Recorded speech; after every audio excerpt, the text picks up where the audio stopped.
জানো তোমাদের সঙ্গে একটা জিনিস শেয়ার করি। এখনতে রোদটা ভালো। গুড মর্নিং এভরিওয়ান, কেমন আছো? সবার প্রথমেই আগে ক্ষমা চেয়ে নিচ্ছি, আমার ব্লগগুলো খুবই লেটে লেটে আসছে। এই ভিডিওটা করা আমার হচ্ছে 10 তারিখ 10th ফেব্রুয়ারি। সেদিন আমার ছেলের পরীক্ষা স্টার্ট হলো, ফাইনাল এক্সামের। তো দেখো, ঘুম থেকে উঠেই আমি সকালবেলাতে এই বাসনপত্রগুলো সব গুছিয়ে নিচ্ছি। রাত্রেবেলা যেগুলো মেজে রাখি সেগুলো গুছিয়ে টুছিয়ে নিলাম। তারপরে ছেলেকে ড্রেস ছেলে নিজেই ড্রেস পরে, এই টাইটা খালি আমি ওকে বেঁধে দিই। ও নিজে টাইটা পরতে পারে না, তো আমি ওকে পরিয়ে দিই। তারপরে দৌড়ে জল টল দিয়ে ছেলে প্রথম পরীক্ষা দিতে যাচ্ছে। প্রথম ফাইনাল এক্সামের ফার্স্ট পরীক্ষা শুরু হয়েছে।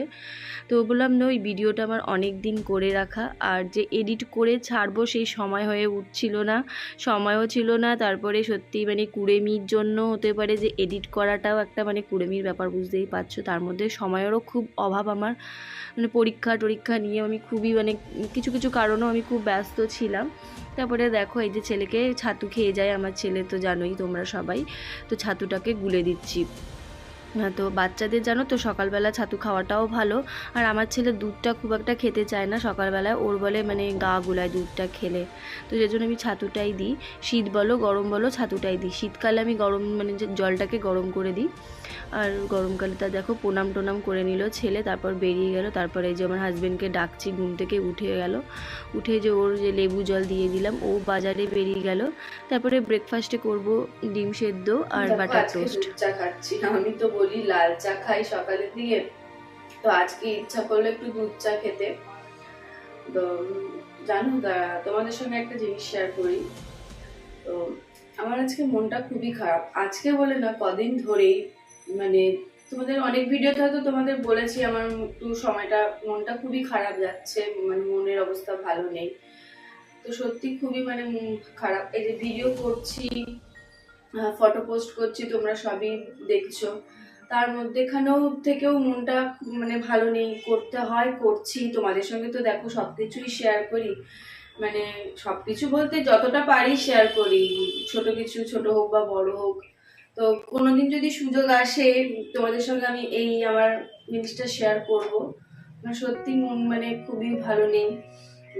ওই হাসি খুশি থাকছি, ভিডিও করছি। দেখো, মন ভালো না থাকলে তো সবই সবকিছুই করতে হবে। মন খারাপ করে তো বসে থাকলে চলবে না, সংসারের কাজ করতে হবে, ছেলেকে মানুষ করতে হবে, পড়াশোনা আছে, এই আছে, ছেলে সবকিছুই করতে হবে। তো আর কিছু বলার নেই। কোনোদিন যদি সুযোগ হয় তোমাদের সঙ্গে আমি এই জিনিসটা শেয়ার করব।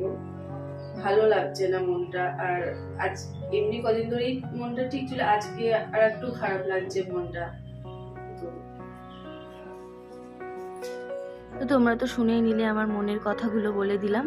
তো তারপরে দেখো, এই যে পাউরুটিটাকে সেঁকে নিচ্ছি, আমি তাওয়াতেই পাউরুটিটা সেঁকে নিই। আর আমি ব্রাউন ব্রেডটা খাই, আমরা সবাই। আটার পাউরুটিটা খেতে ভালো, একটু শরীরের পক্ষেও ভালো, ময়দার থেকে আটার পাউরুটিটাই ভালো। বাটাটা দিয়ে আমি পাউরুটিটাকে একটু ভেজে নিলাম। আর এরকমভাবে করলে না খেতেও ভালো লাগে, পাউরুটিটা একটু করকরে টাইপের হয়, ক্রাঞ্চি টাইপের, খুব সুন্দর লাগে খেতে। আর ডিম সিদ্ধ করেছিলাম, কলা ছোলা বাদাম দিয়েই আমার হাজব্যান্ডকে খেতে দিয়ে দিচ্ছি। শরীরের পক্ষে ওই খাবারটা ভালো, খুব হেলদি ব্রেকফাস্ট, সবাই তো জানোই এটা একদম। আর আমরা খেতে খুব ভালোবাসি এই ব্রেকফাস্টটা, ছেলে বলো, আমার হাজব্যান্ড বলো, আর আমিও খুবই ভালোবাসি। দেখো, ডিমের মধ্যে নুন আর একটু গোলমরিচ ছিটিয়ে দিচ্ছি, ভালোও লাগবে খেতে। কলাটা দিয়ে দিলাম, হাজব্যান্ড খেয়ে টেয়ে অফিসে বেরিয়ে যাবে। তারপরে আমিও খেয়ে নিলাম, খেয়ে দিয়ে দেখো বিছানাপত্র গুটিয়ে নিচ্ছি। বললাম তো, ওই ছেলে বেরিয়ে যায়, হাজব্যান্ড বেরিয়ে যাওয়ার পর ঘরের যা যাবতীয় কাজ থাকে আমি করে নিই। ওই ধীরে সুস্থে আস্তে আস্তে একটু কাজগুলো করি, কেন ছেলেও দেরি করে আসে, এখন পরীক্ষা চলছে বলেও তাড়াতাড়ি আসবে, আর হাজব্যান্ডও দেরি করে আসে। ওই আমি ধীরে সুস্থে আস্তে আস্তে করি রান্নাটাও।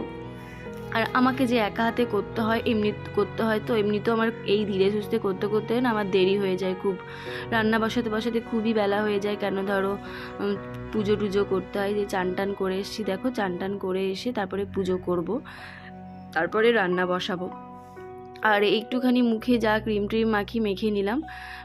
আর এই সময়টা না মুখে এতটাই টান দিচ্ছে, মানে মুখে স্কিনটা, এই শীত চলে যাওয়াটা আর যখন শীত আসে আমার স্কিনটা এতটাই টান দেয়, মানে কি ক্রিম না মাখলে হয় না। তোমাদের কার কার এরকম হয় জানিও কমেন্ট সেকশনে। আর দেখো হাজবেন্ড বাজার থেকে কত ফল নিয়ে এসছে, ঠাকুরেরও হয়ে যাবে আর আমাদেরও হয়ে যাবে। আমি বলেছিলাম শাক আলু নিয়ে আসতে, আর ওকে মানে আনতে বলি তো বেশি বেশি করেই সব কিছু নিয়ে আসে। দেখো শাক আলু, লেবু, আপেল, যেগুলো ঠাকুরের লাগবে সেগুলো গুছিয়ে নিচ্ছি, আর যেগুলো আমরা খাবো সেগুলো আলাদা করে নিই। এরকম করে ফলগুলোকে আমি গুছিয়ে নিই। পেঁপেটাও নিয়ে এসছে, পেঁপেটা ঠাকুরকেও দেবো আর খাওয়াও হয়ে যাবে। আর আমি আর আমার ছেলে পেঁপে খেতে ভালোবাসি না, পাকা পেঁপে, আমার হাজবেন্ড আবার ভালোবাসে। ওদিকে ছেলেও চলে এসছে পরীক্ষা দিয়ে। কেমন হলো পরীক্ষা? হ্যাঁ, যখন রেজাল্ট বেরোবে তখনই জানতে পারবো কেমন ইজি এসছে। কেমন হয়েছে কোশ্চেন পেপার দিয়েছে? ম্যাম যখন চেক করবে তখনই বোঝা যাবে কেমন। সব পেরেছিস লিখতে? পেরে যেগুলো পড়েছিস ওই কারেন্ট অ্যাফেয়ার্সের সব ঠিক এসছে? যেগুলো চ্যাপ্টারে পড়েছিস ঠিক আছে।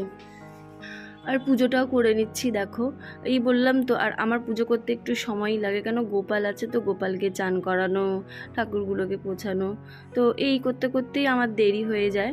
তারপরে বললাম ওই দেরি হয়ে যায় মানে কি, ওই আমার হাজব্যান্ডও 3টের সময় আসে, ছেলে 3:30 বেজে যায় আস্তে আস্তে, তারপরেই আমি খাওয়া দাওয়া করি। আমি রান্না হয়েও গেল, আমি বসে থাকি একা একা, আর খাই না। ছেলে আসে, হাজব্যান্ড আসে, তারপরেই খাই। হাজব্যান্ড যদিও বা তাড়াতাড়ি যদি চলে আসে কোনো সময়, ও খেয়ে চলে যায়, তারপর আমি ছেলে আসলে খাই। দেখো রান্না করব মাশরুমের তরকারি, আর শোল মাছ এনেছিল, শোল মাছের রসা টাইপের করব। আর উচ্ছে আলু পেঁয়াজ দিয়ে ভেজে নেব। মাছগুলোকে ভালো করে ধুয়ে নিচ্ছি। আর এই শোল মাছ জানো তো, ভালো করে না ধুলে না কেমন একটু লোদ লোদ টাইপের হয়, সেজন্য নুন দিয়ে ভালো করে চটকিয়ে একটু ধুয়ে নিই। তারপরে ভাতের মধ্যে পেঁপে দিয়েছিলাম, পেঁপে সেদ্ধ। আমার এই বড়মশাই পেঁপে সেদ্ধ খায়, সেজন্য ওর জন্য ভাতে পেঁপে সিদ্ধ দিয়ে দিই, পেঁপে ভাতে খাবে। তারপরে ওদিকে মাছ বসিয়ে দিয়েছি, ওদিকে উচ্ছে আলু পেঁয়াজ দিয়ে ভেজে নিচ্ছি, মাছের ঝোলও হয়ে গেল। আর এটা রাতের জন্য করেছি মাশরুমের তরকারিটা, পেঁয়াজ রসুন দিয়ে আমি মাখা করি। এই যে সব শেষে বাসন মাজা, সত্যি বিরক্তকর, সব কাজ করে নেবো, এই বাসন মাজতে বড্ড বিরক্ত লাগে। বাসন টাসন মাজা হয়ে গেল। ছেলে চলে এসেছিলো পরীক্ষা দিয়ে, ওকে খেতে দিয়ে দিলাম, ও খেয়ে দিয়ে একটু শুয়ে থাকবে, তারপর ওর টিচার পড়াতে আসবে বিকালবেলাতে। গ্যাস ট্যাস সব পুছে নিচ্ছি। রান্না করা তো না, রান্নাঘরে সব পরিষ্কার করা টারা খুবই মানে ঝামেলা। আর আমি ওই কোনো রকম কাজ সারতেও পারি না, আমার ওই ভালো করে একটুখানি না সারলে আমার মন ভরে না, সেজন্য একবারে ক্লিন করে একদম পরিষ্কার করে রাখি। তারপরে ছেলে ওদিকে ঘুমিয়ে পড়েছিল, ওকে ডেকে ফলগুলো ছিল ফল দিলাম খেতে। মানে সকালে বলতে খুব সকালে ওঠে না, তাও একটু টায়ার্ড হয়ে যায় স্কুল দিয়ে এসে। ব্যালকনির সামনে এসে দাঁড়ালাম। দেখো এই সময়টা আমার ব্যালকনিতে রোদটা ভালোভাবে পড়ে, মানে 2টোর পর থেকে আমার ব্যালকনিতে রোদটা পড়ে। দেখো রোদটা আসছে, দাঁড়িয়ে আছি, এই যে ফল খাচ্ছি। ছেলে খায়নি, বাদ বাকিটুকু আমাকে খেতে হচ্ছে।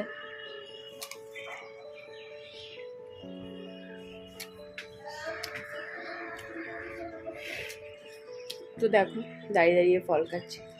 আর এই যে সব ঠাকুরের সোয়েটার কম্বল সব ধুয়ে দিয়েছিলাম, শীত তো চলে গেছে, আর ঠাকুরের আমাদেরও সোয়েটার তুলে দিয়েছি, আর সব আমার গোপালের ঠাকুরের সব ধুয়ে দিয়েছি, তুলে দেবো। শীত তো নেই, আর এখানে একদম কলকাতার দিকে তো একদমই শীত নেই, চলেই গেছে। তো আমি যতক্ষণে ফল কেটে থাকি।